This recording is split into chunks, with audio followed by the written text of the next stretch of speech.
So, nandito kami sa Daxi. Dapat pupunta kami ng Daxi's Blooming Oasis, pero sarado.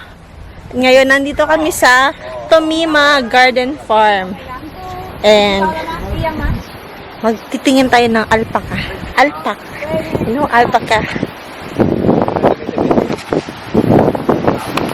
Isa-isang picture po. Lahat solo-solo. We're here at the bottom of the trees na bald na. Pag autumn is maganda daw ito. And yan. Wow! Are we in South Korea? Oh, bald nga talaga. Kalbo nga talaga.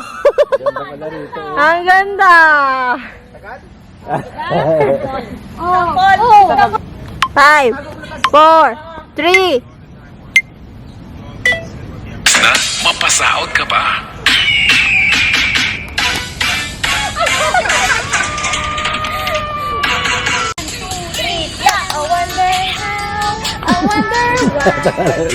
Ito yun. Hala, lugi negosyo. Patay ng mga plantita. Oh my God. Ang puno. Lahat patay talaga, no? Oh. Picture.